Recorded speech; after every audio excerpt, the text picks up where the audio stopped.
Quand j'étais enfant à l'école, je chantais le Notre Père et le professeur m'a dit « Pourquoi chantes-tu ça comme si c'était spirituel? » Et je ne savais pas de quoi elle parlait. La plupart des gens connaissent Sir Tom Jones pour sa chanson à succès It's Not Unusual. Mais saviez-vous que son héritage recèle des secrets intrigants?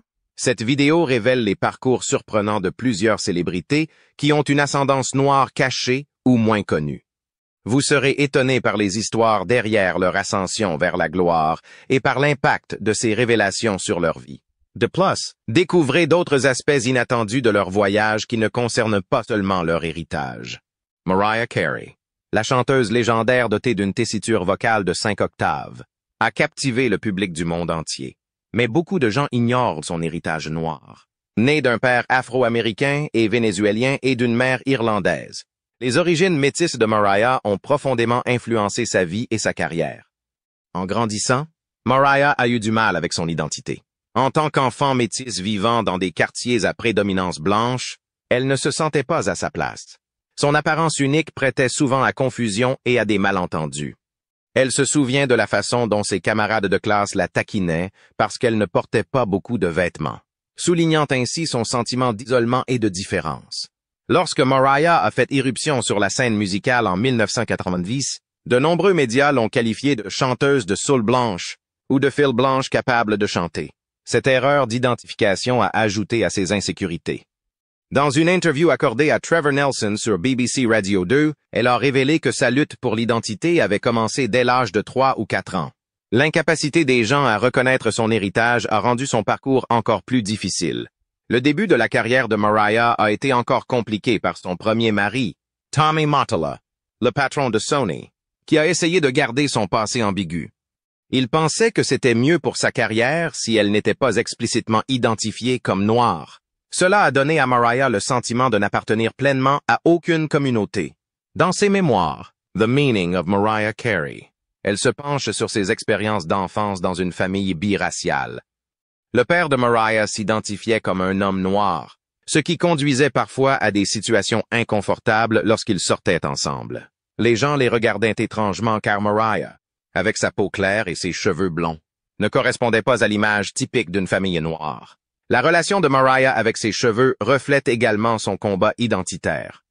Elle a expliqué dans une interview comment elle avait grandi en pensant que les cheveux devaient avoir une certaine apparence. Sans produits de soins capillaires appropriés, elle avait du mal à gérer la texture de ses cheveux mixtes.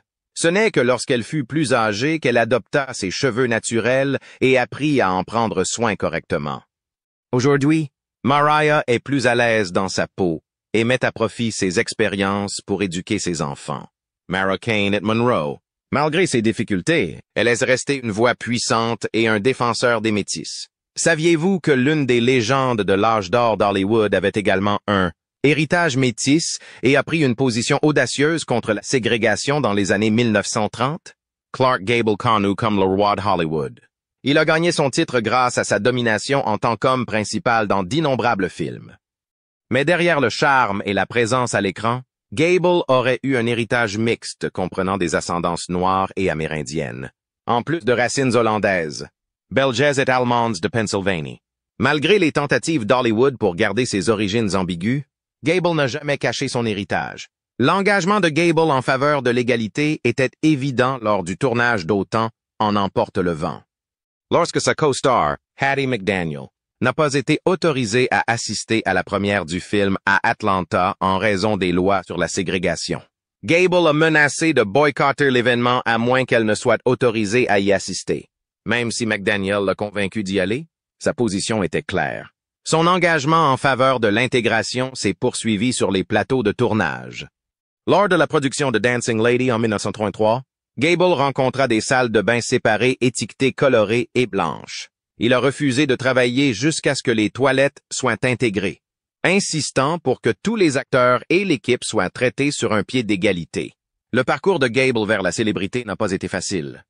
Ayant initialement du mal à trouver des rôles en raison de son apparence distinctive, ce n'est que lorsque les dirigeants de MGM l'ont vu dans The Painted Desert que sa carrière a décollé. Des films comme It Happened One Night et Autant en emporte le vent ont solidifié son statut, faisant de lui une sensation au box-office. L'héritage de Gable s'étend au-delà de ses films. Il a servi dans l'armée de l'air pendant la Seconde Guerre mondiale et était une figure respectée à la fois à l'écran et en dehors. Malgré ses nombreux mariages et romances, l'engagement de Gable en faveur de la justice et de l'égalité a laissé un impact durable. L'histoire de Clark Gable témoigne de son caractère et de son courage dans sa lutte contre la ségrégation, faisant de lui une véritable icône hollywoodienne qui représentait bien plus que ses rôles à l'écran.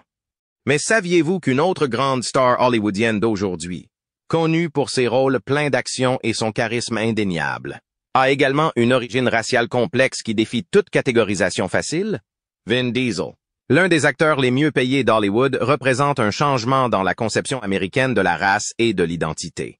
Au début du 20e siècle, son origine multiraciale aurait limité ses opportunités de carrière. Diesel, né Mark Sinclair, a toujours embrassé son héritage diversifié, qui comprend des Noirs, des Amérindiens, des Allemands, des Irlandais et peut-être plus encore. Sa capacité à se connecter avec un public multiracial et multiculturel sans s'aliéner personne met en évidence l'évolution des perceptions raciales dans l'Amérique moderne. En 1994, Diesel a écrit, réalisé et joué dans le court-métrage Multifacial, qui mettait en lumière ses luttes en tant qu'acteur d'origine ethnique ambiguë. Dans le film, le personnage de Diesel, Mike, est constamment rejeté pour des rôles parce qu'il ne rentre dans aucune catégorie raciale. Ce film était sa façon de briser les barrières raciales rigides d'Hollywood et d'établir son identité en dehors des catégories prédéfinies. L'engagement de Diesel en faveur d'une société inclusive est évident dans le nom de sa société de production, One Race, qu'il a fondée pour produire Multifacial et plus tard Strays. Cette philosophie d'unité se reflète dans ses divers rôles.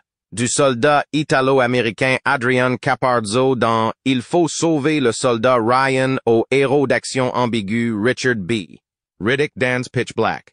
Malgré son héritage noir évident, les personnages de Diesel abordent rarement la question raciale, incarnant un idéal post-racial.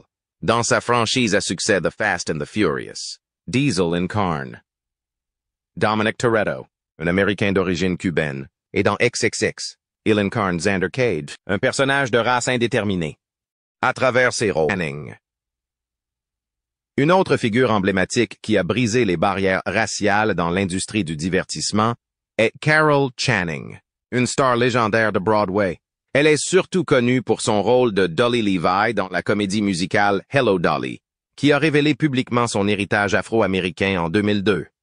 La mère de Channing était juive allemande et son père, George Christian Channing, était afro-américain et allemand. En grandissant, Channing n'était pas au courant de son héritage mixte jusqu'à ce que sa mère le révèle lorsqu'elle avait 16 ans. Sa mère a partagé cette information pour la préparer à la possibilité d'avoir un bébé noir, compte tenu de leur lignée. La passion de Channing pour la performance a commencé en 4e année, après avoir vu Ethel Waters sur scène. Elle s'est spécialisée en art dramatique à Bennington et a poursuivi une carrière dans le théâtre, où elle est devenue une actrice, chanteuse, comédienne et danseuse bien aimée, malgré son succès. Channing a souvent parlé de la nécessité de se faire passer pour blanche pour éviter d'être cataloguée à Hollywood et à Broadway. Dans son autobiographie, Just Lucky I Guess, Channing a détaillé ses expériences en matière de race et d'identité. Elle a exprimé sa fierté pour son héritage diversifié, estimant que ses gènes mixtes lui donnaient un avantage dans le show business. Dans une interview avec Larry King, elle a évoqué la découverte des antécédents de son père, affirmant que cela la rendait fière et lui donnait confiance en ses talents.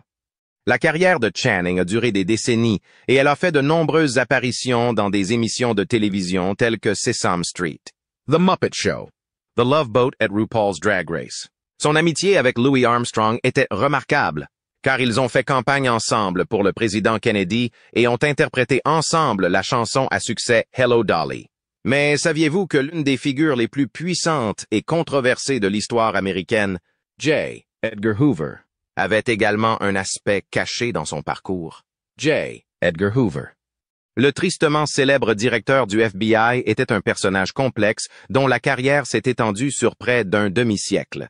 De 1924 jusqu'à sa mort en 1972, il était connu pour ses tactiques musclées, sa manipulation politique et son racisme profondément enraciné. Hoover a joué un rôle déterminant dans l'intégration de la race et de la religion dans les fondements de l'État de sécurité nationale, ciblant souvent les leaders des droits civiques et les dissidents politiques. Il existe une rumeur persistante selon laquelle Hoover lui-même aurait pu avoir une ascendance afro-américaine, bien que cela n'ait jamais été prouvé de manière concluante. On pense que tout héritage africain proviendrait du côté de son père. La famille de la mère de Hoover pourrait trouver ses racines directement en Allemagne et en Suisse, mais les origines de la famille de son père sont moins claires. Malgré les spéculations, les documents officiels des recensements de 1870 et 1880 indiquent que ses ancêtres paternels sont blancs. Cette ambiguïté sur les antécédents de Hoover a alimenté les théories sur son opposition véhémente au mouvement des droits civiques. En commençant par s'en prendre à Marcus Garvey dans les années 1920, le FBI de Hoover a continué à se concentrer sans relâche sur les militants des droits civiques, notamment en surveillant de manière approfondie Martin Luther King Jr. Certains suggèrent que l'héritage mixte potentiel de Hoover aurait pu jouer un rôle dans ces mesures extrêmes pour maintenir une Amérique chrétienne blanche, bien qu'il n'y ait aucune preuve concrète pour étayer cette affirmation. Il est intéressant de noter que l'acte de naissance de Hoover n'a été déposé qu'après la mort de sa mère en 1938, ce qui ajoute une autre couche de mystère. Il existe également un écart inhabituel de 12 ans entre Hoover et sa sœur aînée, bien qu'un frère ou une sœur décédée jeune comble en partie cet écart. Ces lacunes et omissions n'ont fait qu'alimenter les spéculations sur le véritable héritage de Hoover. Malgré l'absence de preuves définitives, la question de l'ascendance de Hoover reste une note fascinante dans son héritage. Sa vie et sa carrière, marquées à la fois par des progrès significatifs dans l'application des lois et par de graves abus de pouvoir, continuent d'être étudiées et débattues. Plongeons-nous maintenant dans l'histoire fascinante d'une autre personnalité, influente dont l'héritage mixte a joué un rôle important dans son parcours remarquable. Dwayne The Rock Johnson, Dwayne Johnson, connu dans le monde entier sous le nom de The Rock, n'est pas seulement une légende de la lutte, mais aussi l'une des plus grandes stars d'Hollywood. Son ascension vers la gloire dans la lutte et son succès ultérieur à Hollywood ont fait de lui un nom bien connu. Mais son parcours vers le sommet a été loin d'être facile, et son appartenance ethnique a toujours été un sujet d'intérêt parmi les fans. Né dans une famille diversifiée, le père de Johnson, Rocky Johnson, était noir et sa mère, Ada Maivia, est samoane. Cet héritage unique a été une source de fierté pour Johnson, qui s'est toujours identifié comme étant à la fois noir et samoan. Il l'a clairement indiqué sur Twitter en 2019, déclarant « Je m'identifie exactement à ce que je suis, tous deux également fiers. Black Samoan ». La carrière de lutteur de Johnson a été influencée par l'héritage de sa famille. Son grand-père, High Chief, était un lutteur renommé, et son père est entré dans l'histoire en tant que premier lutteur noir à remporter le championnat par équipe de la WWF. Johnson lui-même a fait ses débuts à la WWF en 1996 sous le nom de Rocky Maivia, combinant les noms de son père et de son grand-père.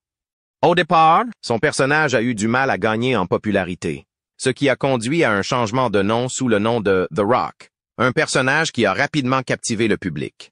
Au-delà de la lutte, Johnson est devenu une superstar mondiale à Hollywood. Ses rôles dans des franchises à succès comme The Fast and the Furious et Jumanji ont solidifié son statut d'homme de premier plan.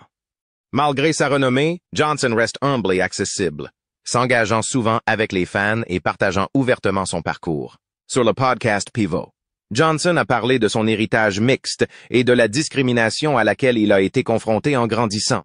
Il se souvient avoir été fréquemment interrogé sur sa race et avoir subi des préjugés dans le sud des États-Unis. Il a dit « J'habitais dans le sud. J'étais un bébé des années 70. Les enfants me regardent. Qu'est-ce que tu es? Êtes-vous mexicain? Noir. Quelque chose? » L'enfance de Johnson a été difficile, non seulement en raison de son héritage mixte, mais aussi en raison de ses difficultés financières. Son objectif était simple, éviter la pauvreté qu'il a connue en grandissant. Sa détermination et son talent l'ont propulsé vers le succès tant en lutte qu'en théâtre. Fait intéressant, Johnson a également révélé que pendant son enfance, il était souvent confondu avec une fille en raison de ses traits doux et de ses cheveux afro. Entre 7 et 11 ans, les gens pensaient que j'étais une petite fille, a-t-il déclaré, soulignant encore un autre aspect des défis auxquels il était confronté. Rashida Jones, connue pour ses rôles dans Parks and Recreation et The Office, possède un riche héritage culturel qui a profondément façonné sa vie. Fille du légendaire producteur de musique Quincy Jones et de l'actrice Peggy Lipton, Jones a grandi dans un mélange unique de culture noire et juive. Malgré le statut de célébrité de sa famille, son éducation a été remarquablement solide et diversifiée. Jones a fréquenté l'école hébraïque jusqu'à l'âge de 10 ans et a célébré les grandes fêtes juives avec sa famille, chérissant les aspects culturels et familiaux du judaïsme. La relation interraciale des parents de Jones s'est d'abord heurtée à de la résistance, mais ils ont finalement créé un environnement aimant et solidaire pour leurs enfants. Les origines juives de sa mère et l'héritage afro-américain de son père ont fourni à Jones une perspective unique sur l'identité et l'appartenance. Dans une interview avec Terry Gross sur Fresh Air, Jones a réfléchi aux montagnes russes émotionnelles de devenir mère peu de temps avant de perdre la sienne. Elle a parlé franchement de la façon dont ses expériences lui ont fait prendre conscience de ses racines culturelles et du miracle improbable de son existence. Les intérêts universitaires de Jones mettent en évidence son lien profond avec son héritage. À Harvard, elle s'est spécialisée en études religieuses, explorant les intersections de différents systèmes de croyances et leur pouvoir d'unir les gens. Sa curiosité pour s'aligner l'a amenée à participer à l'émission Who Do You Think You Are, où elle a découvert l'histoire tragique de ses ancêtres maternels en Lettonie, approfondissant ainsi son appréciation pour son identité multiculturelle. Meghan Markle. Le parcours de Meghan Markle en tant que femme métisse a pris un tournant profond lorsqu'elle a commencé à sortir avec le prince Harry. Dans une conversation franche sur son podcast, Archetypes, Markle a révélé que son expérience de la race avait radicalement changé au cours de sa relation avec Harry. Ayant grandi avec une mère noire et un père blanc, Markle a toujours été considérée comme métisse. Ce n'est que lorsque sa relation royale l'a propulsée sous les projecteurs du monde entier qu'elle a commencé à comprendre ce que cela signifiait d'être traitée comme une femme noire. S'il y a un moment dans ma vie où j'ai été plus concentré sur ma race, c'est seulement lorsque j'ai commencé à sortir avec mon mari, a expliqué Markle. J'ai ensuite commencé à comprendre ce que c'était que d'être traitée comme une femme noire. Parce que jusque-là, j'avais été traitée comme une femme métisse et les choses ont vraiment changé. Markle, qui a été confrontée à un examen minutieux et au racisme de la part des médias et du public, alors qu'elle était un membre haut placé de la famille royale, s'est retrouvée à naviguer dans un monde où son identité raciale est devenue une question centrale. Elle a admis que son teint plus clair la laissait souvent dans une zone grise, ne s'intégrant pleinement ni aux communautés noires ni aux communautés blanches. Et je pense que pour nous, c'est très différent parce que nous avons la peau claire, a-t-elle expliqué. Vous n'êtes pas traité comme une femme noire. Vous n'êtes pas traité comme une femme blanche. Vous vous situez en quelque sorte entre les deux. Ce conversation avec Mariah Carey, une autre femme métisse qui a fait face à des défis similaires, a mis en évidence la complexité de leur identité. Carey a fait écho aux sentiments de Markle, reconnaissant la pression de choisir un camp et la difficulté de s'intégrer. J'ai toujours pensé que c'était normal de dire que j'étais mixte. Cela devrait être acceptable de dire cela. Mais les gens veulent que vous choisissiez, a déclaré Carey. Markle a souligné l'importance de la représentation et combien voir quelqu'un qui vous ressemble dans des positions de pouvoir ou d'influence peut avoir un impact incroyable. Pour elle, Carey était ce personnage qui grandissait. Derek Jeter de même.